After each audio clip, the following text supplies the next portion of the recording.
प्रिय, हम परमेश्वर का धन्यवाद करते हैं। आज का हमारा विषय है आराधना। परमेश्वर का वचन हमें इस बात को बताता है, हमें परमेश्वर की आराधना संपूर्ण दिल से करनी है, मन से करनी है। हम गीत भी गाते हैं, Lord make me an instrument of worship. वास्तव में क्या ही धन्य बात है जब हम परमेश्वर के सच्चे आराधक बन जाते हैं, उसका एक पात्र बन जाते हैं जो परमेश्वर की महिमा के लिए इस्तेमाल होता है।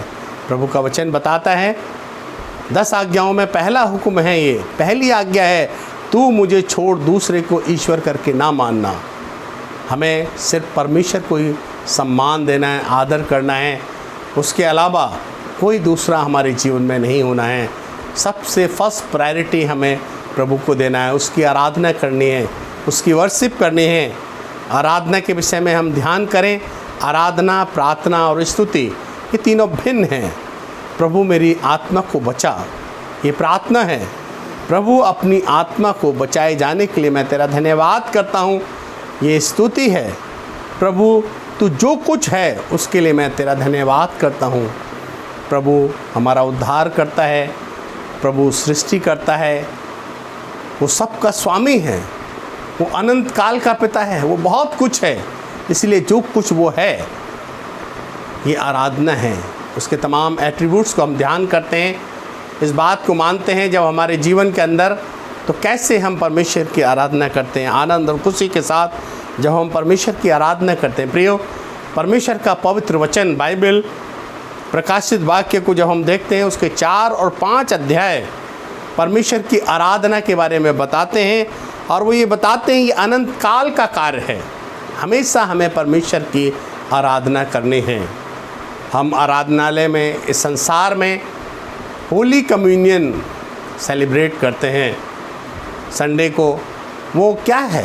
पाकसा, प्रभु के साथ संगति है, परमेश्वर की आराधना जो इस संसार में हम करते हैं और हमें ये लगातार करते रहना है, ये सीखना है। एक तरीके से एक छोटा सा टेलर है, हमें जीवन के अंदर परमेश्वर की आराधना को पहला स्थान देना है। बहुत बार हम भूल जाते हैं, एक लिविंग गॉड से, एक जीवते परमेश्वर से हम परमेश्वर से मिलते हैं, उसकी आराधना करते हैं, उसको दंडवत करते हैं। इस बात को हमें समझने की आवश्यकता है प्रियो, पहचानने की आवश्यकता है। जब हम हमारे जीवन के अंदर प्रभु की आराधना करते हैं, परमेश्वर ऐसे ही आराधकों को खोजता है, देखता है। प्रभु का वचन बताता है यूहन्ना 4 उसके 23 और 24 पद में, जॉन 4:23 एंड 24 वर्ड्स में लिखा है, वह समय आता है, वरन अब भी है, जिसमें सच्चे भक्त पिता की आराधना आत्मा और सच्चाई से करेंगे, क्योंकि पिता अपने लिए ऐसे ही आराधकों को ढूंढता है। परमेश्वर आत्मा है और अवश्य है कि उसकी आराधना करने वाले आत्मा और सच्चाई से उसकी आराधना करें। एक पापी व्यक्ति किस प्रकार पवित्र परमेश्वर की आराधना कर सकता है? जो स्वीकार्य हो, जिसको परमेश्वर स्वीकार करे। हाँ प्रियो, प्रभु ने ये भी रास्ता बनाया है। जब हम सब पापी थे, हम सब भटके हुए थे, प्रभु यीशु मसीह ने ठीक समय पर इस संसार में आकर मानव रूप में हमारे लिए वो उद्धार का, वो मोक्ष का द्वार खोल दिया। हमारे लिए वो मारा गया, गाड़ा गया और तीसरे दिन जीवित हो गया। उसने हमारी पेनल्टी पे कर दिया है। ही पेड द रैंसम, उसने हमारी कीमत चुका दी है, बल्कि हमें पवित्र आत्मा मिला है। परमेश्वर का वचन देखें, इफिसियों 1 अध्याय 13 और 14 पद में परमेश्वर का वचन कहता है, और उसी में तुम पर भी, जब तुमने सत्य का वचन सुना, जो तुम्हारे उद्धार का सुसमाचार है, जिस पर तुमने विश्वास किया, प्रतिज्ञा किए हुए पवित्र आत्मा की छाप लगी। वह उसके मोल लियों के लिए, छुटकारे के लिए हमारी मीरास का बयाना है कि उसकी महिमा की स्तुति हो। प्रियो, परमेश्वर ने हमें पवित्र आत्मा दिया है। जिस क्षण हम प्रभु यीशु मसीह को ग्रहण करते हैं, अपने पापों से तौबा करते हैं, प्रभु अपनी स्टैम्प हमारे ऊपर लगा देता है। अपनी मीरास का बयाना, पवित्र आत्मा हमारे जीवन में आ जाता है। और पवित्र आत्मा की अगुवाई में जब हम जीवन को जीते हैं, तो हमारा जीवन धन्य हो जाता है। हमारा जीवन एक यूज़फुल आराधना का पात्र बन जाता है। हमारे जीवन में हम देखते हैं प्रियो, परमेश्वर कैसे हमारे जीवन को अपनी महिमा के लिए इस्तेमाल करता है। हम जो खाली हैं। बहुत बार हमारी जीवन की आराधना परमेश्वर में जो करते हैं वो खाली, जब हम चर्च जाते हैं, आराधनालय जाते हैं, खाली आते हैं, क्योंकि हम जब सच्चे दिल से परमेश्वर की आराधना नहीं करते हैं तो हमारे जीवन का कोई महत्व नहीं होता है। परमेश्वर का वचन मरकुस 7 उसके 6 और 7 पद में इस प्रकार से कहता है, ये लोग होठों से तो मेरा आदर करते हैं पर उनका मन मुझसे दूर रहता है। होठों से हम बहुत सी बातें करते हैं, परमेश्वर की आराधना की बातें करते हैं, उसका नाम लेते हैं, लेकिन दिल में हमारे कुछ और ही रहता है। प्रभु का वचन इस बात को कहता है। प्रभु जानता है, हमारे मन की व्यथा को जानता है, हमारे जीवन में क्या चल रहा है। प्रभु से कुछ भी छिपा नहीं है, वो अंतर्यामी है, वो हमारे जीवन की सारी बातों को प्रिय जानता है। प्रभु का वचन बताता है मरकुस 7 उसके 7 पद में, ये व्यर्थ मेरी उपासना करते हैं क्योंकि मनुष्यों की आज्ञाओं को धर्म उपदेश करके सिखाते हैं। प्रभु के वचन को महत्व नहीं देते हैं, प्रभु के वचन में समय नहीं बिताते हैं, और ऐसे लोग जो दुनियावी बातों को लोगों के बीच में लाते हैं। परमेश्वर का वचन इस बात को बताता है, हमें इस बात को समझना है। शैतान हमेशा परमेश्वर की आराधना में खलल डालता है, परेशानी लाता है, बाधक बनता है, और वही है जिसने कि परमेश्वर के खिलाफ में एक जंग छेड़ी हुई है। We are in spiritual warfare. हमें समझना है और हमें प्रभु के साथ में अपने जीवन को जीना है। प्रियो, हम देखते हैं प्रभु यीशु मसीह जब इस संसार में थे, आत्मा जब उन्हें जंगल में ले गया, मत्ती 4:9 में हम देखते हैं शैतान ने किस प्रकार से उसकी परीक्षा ली। लेकिन हम देखते हैं प्रभु यीशु मसीह हर जगह हर परीक्षा में पास हुआ। इब्लीस उससे कहता है, शैतान उससे कहता है, यदि तू गिरकर मुझे प्रणाम करे तो मैं ये सब कुछ तुझे दे दूंगा, मेरी आराधना करे। हम देखते हैं प्रियो, प्रभु यीशु मसीह ने किस प्रकार से उसका मुंह तोड़ जवाब दिया। प्रभु यीशु मसीह सब कुछ जानते हैं, वो अंतर्यामी हैं, सामर्थ्य हैं। मानव बन के उसने हमारे उद्धार के कार्य को ही पूरा नहीं किया, बल्कि हमें एक उपयोगी आराधक बनाया है। जब हम उसकी आत्मा के चलाए चलते हैं, उसकी बातों को अपने जीवन में स्थान देते हैं, तो परमेश्वर हमें अद्भुत तरीके से आगे बढ़ाता है। हमें इस बात को समझने की आवश्यकता है कि दुनिया में तमाम बातें धोखे की शैतान हमारे साथ करता है। वो फरेबी है, वो झूठा है, बहुत से लालच देता है। क्योंकि हम देखते हैं यहेजकेल 28 अध्याय में ये जो शैतान है, ये बहुत बड़ा लीडर था, वर्शिप लीडर था, जिसके मन के अंदर ये आया, वो परमेश्वर का स्थान पाना चाहता था, खुद की आराधना चाहता था। जब जो खूबसूरत था, एक ही पल में उसने अपनी खूबसूरती बिगाड़ ली, क्योंकि परमेश्वर के खिलाफ बलवा किया। परमेश्वर ने उसको स्वर्ग से संसार में फेंक दिया, अगली बन गया, वो भद्दा हो गया, बुरा हो गया। आज शैतान के नाम से हम उसे जानते हैं प्रियो। यशा 14 में हम देखते हैं, जो बहुत सुंदर था, एक स्थान से दूसरे स्थान पर जब जाता था, तमाम संगीत उसके जीवन से निकलते थे, उसके परों से निकलते थे। प्रभु का वचन बताता है यशा 14:12 में, हे भोर के चमकने वाले तारे, तू कैसे आकाश से गिर पड़ा है। परमेश्वर की वर्शिप को वो छीनना चाहता था। प्रियो, हाउ वर्शिप इज़ इम्पॉर्टेंट। हमारे जीवन के लिए आराधना कितनी महत्वपूर्ण है, हमारे जीवन में हमें इस बात को समझने की आवश्यकता है। बाइबल बताती है कि शैतान इस संसार का ईश्वर है, वो सब लोगों को अपनी तरफ करना चाहता है। बहुत से आकर्षण, बहुत ही अच्छे दूत के रूप में किस प्रकार से हमारे मन को मोहता है। वो सारा बिजनेस से संसार का उसके कंट्रोल में है, सारी पुस्तकें उसके कंट्रोल में हैं, मूवीज़ जो बनती हैं उस कंट्रोल में है, उसके जो बिजनेस है उसके ऊपर भी उसका नियंत्रण है। सारा एंटरटेन इस संसार का हम देखते हैं शैतान कैसे अपनी जाल बिछाता है लोगों को अपने बस में करने के लिए। हमें समझने की आवश्यकता है। जब हम प्रभु के पास आ जाते हैं तो हमें इधर उधर देखने की आवश्यकता नहीं, हमें डरने की आवश्यकता नहीं, हमें प्रभु के नियंत्रण में रहना है, क्योंकि nothing is impossible with God. जब हम परमेश्वर के साथ होते हैं तो हमारा विरोधी कौन हो सकता है। शैतान को हम शिकस्त देते हैं, शैतान को हम हरा देते हैं। क्योंकि हम जानते हैं इस संसार के अंदर सारी चीज़ें शैतान कंट्रोल करता है। लेकिन जब हम परमेश्वर के पास आते हैं, सच्चाई के साथ आगे बढ़ते हैं, परमेश्वर हमारी सहायता करता है। ये बहुत बड़ा ग्रेट इशू है प्रियो कि वर्शिप को वो छीनना चाहता है। वर्शिप बिलोंग्स टू गॉड, वो हमारा सृष्टि करता है, उसकी हमें आराधना करनी है। उसके अलावा कोई दूसरी चीज़ों को हमें अपने जीवन में महत्व नहीं देना है। पहली बार आराधना शब्द हम देखते हैं बाइबल में उत्पत्ति 22 उसके 5 पद में पाया जाता है। जेनेसिस 22 वर्स 1 और 2 को जब हम देखते हैं, गॉड टेस्टेड अब्राहम, परमेश्वर ने अब्राहम से कहा, उसकी परीक्षा ली, हे अब्राहम, उसने कहा देख मैं यहाँ हूँ। उसने कहा अपने पुत्र को अर्थात अपने इकलौते पुत्र इसहाक को ले और जाकर उस पहाड़ पर जो मैं तुझे बताऊंगा उस स्थान पर तुझे उसे बलिदान करना है। अब्राहम अपने घर से निकला अपने बेटे के साथ और उस यात्रा पे जो परमेश्वर ने बताया था कि 3 दिन उसे सफ़र करना है, उस मोरिया पहाड़ पर जाके उसको बलिदान करना है। हम प्रियो देखते हैं परमेश्वर का वचन बताता है जेनेसिस 22 उसके 4 पद में, तीसरे दिन अब्राहम ने आंखें उठाकर उस स्थान को दूर से देखा जो प्रभु ने बताया था और उसने अपने सेवकों से कहा गधे के पास यहीं ठहरे रहो, यह लड़का और मैं वहाँ जाकर उसको दंडवत करेंगे, उसकी आराधना करके तुम्हारे पास लौट आएंगे। उसका विश्वास देखिए प्रियो, मैं और ये बेटा उसको लेकर हम जाएंगे और उसकी आराधना करके वापस आ जाएंगे। अब्राहम का विश्वास था, ईमान था। उसने ये नहीं कहा कि मैं अकेला आ जाऊंगा, उसने कहा हम आ जाएंगे। प्रियो हम देखते हैं आज परमेश्वर आपके और मेरे जीवन में भी इसहाक को चाहता है। हमारे जीवन में कौन सी ऐसी चीज़ है जिसको हम बहुत प्रिय जानते हैं, जिसको हम छोड़ना नहीं चाहते।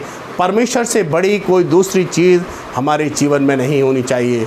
बहुत सी चीज़ों को हम स्थान देते हैं, पैसे को, शोहरत को, तमाम अपने नाम, फेम, इस बात को देते हैं, लेकिन नहीं, हमें अपने प्रभु को पहला स्थान देना है। आज बहुतों के जीवन में संगीत, व्यापार, गर्लफ्रेंड, बॉयफ्रेंड, ये तमाम चीज़ें स्थान रखते हैं। इसके चक्कर में वो अपने सृष्टिकर्ता को भूल जाते हैं, उसकी आराधना करना भूल जाते हैं। आज आप और मैं क्या वास्तव में सच्चे दिल से उसकी आराधना करने के लिए तैयार हैं? हर एक चीज़ को प्रभु के लिए कुर्बान करने के लिए तैयार है? परमेश्वर का वचन कहता है, अब्राहम ने कहा जिससे तू प्रेम रखता है और जिससे तू बहुत प्रेम रखता है, अपने इकलौते बेटे को ले जाकर उस पहाड़ पर तुझे बलिदान करना है। इस प्रकार की परीक्षा हम देखते हैं प्रियो कि कैसे उसकी परीक्षा हुई। अब्राहम को जब टेस्ट किया गया, अब्राहम जो प्रभु का भक्त था, प्रभु पर विश्वास करता था, पहली परीक्षा हम देखते हैं उसके जीवन में।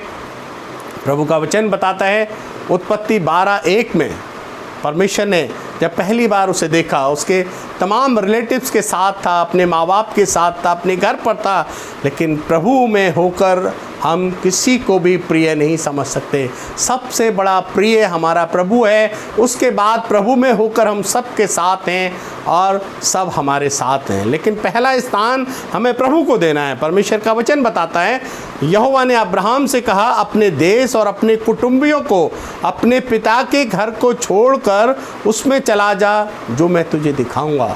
अब्राहम ने सब चीज़ का त्याग कर दिया प्रभु के लिए और वो अपनी पत्नी सारा और अपने भतीजे लूत को लेकर प्रभु ने जो जगह बताई थी वो निकल गया। यहाँ पर हम देखते हैं ये पहला टेस्ट, पहली परीक्षा जो है अब्राहम ने पास की। प्रियो इतना ही नहीं, हम देखते हैं वो चलता रहा, बढ़ता रहा, परमेश्वर ने बहुत आशीषित किया, उनकी तमाम प्रॉपर्टीज़ बढ़ गई थी।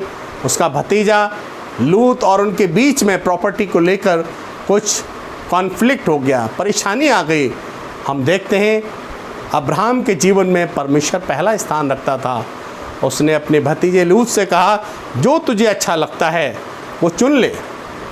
जेनेसिस 13 में आप पढ़ेंगे, वहाँ पर है उसने प्रॉपर्टी को पहला स्थान नहीं दिया, अपने प्रभु को पहला स्थान दिया।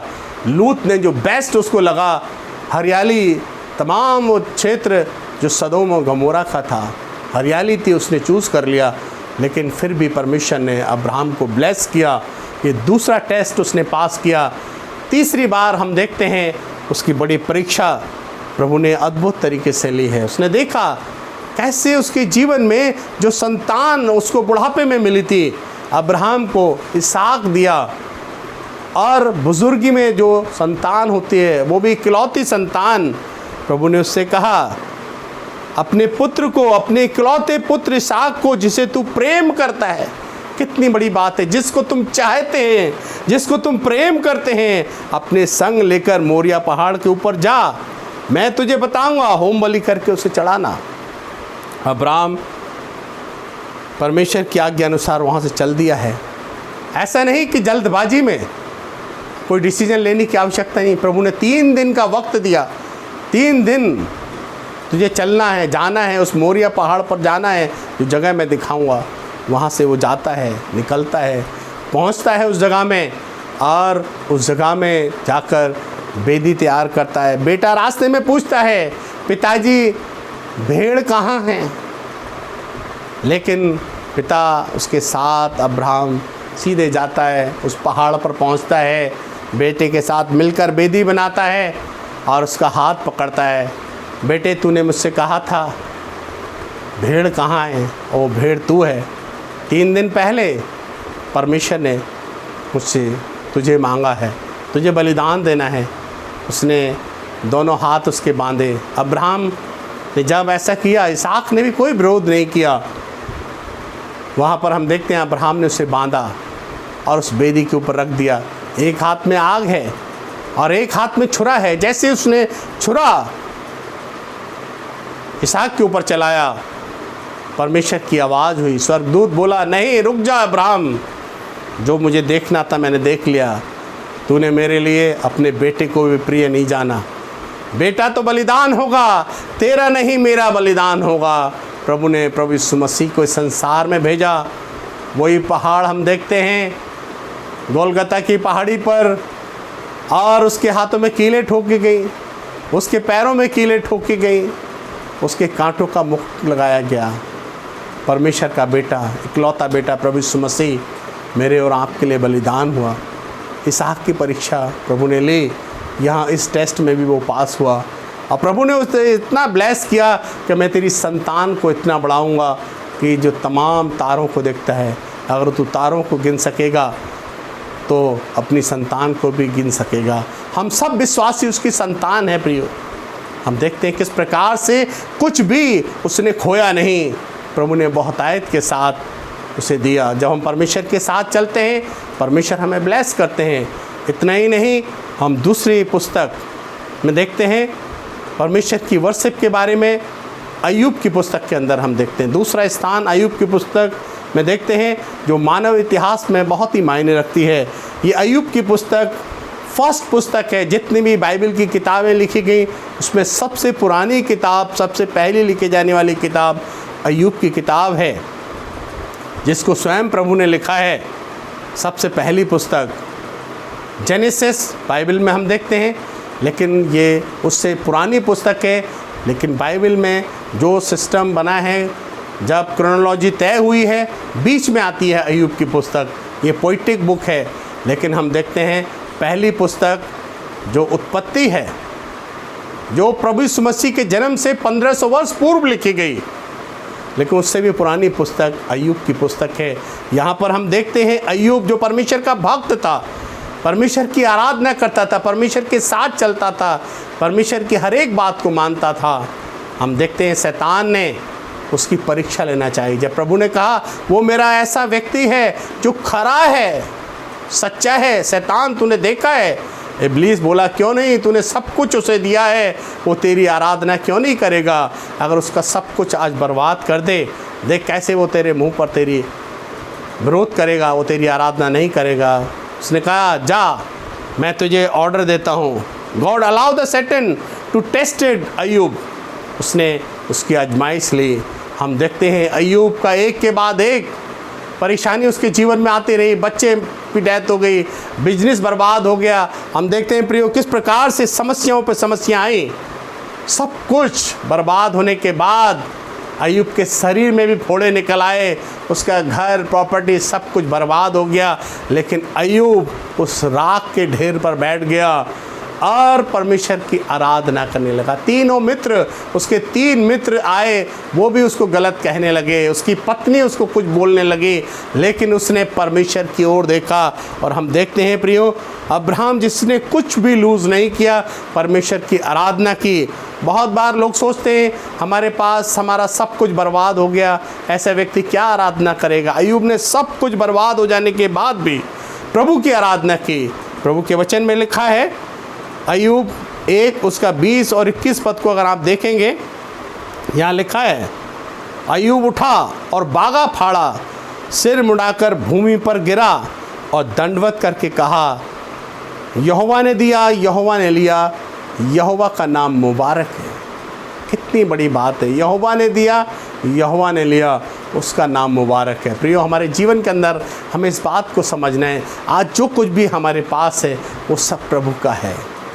अय्यूब के इस कार्य को हम देखते हैं, प्रभु ने बाद में उसको सब सरफराज किया, जो कुछ उसका खोया था चौगुना उसको वापस मिला है। प्रियो, हम देखते हैं प्रभु के साथ जब हम रहते हैं, प्रभु कहीं भी, अगर हमारी हाथ की नस काटी जाए, अगर हमारा गला भी काट दिया जाए, हमारा हर एक खून का कतला, प्रभु का नाम लेना चाहिए, प्रभु की आराधना करनी चाहिए।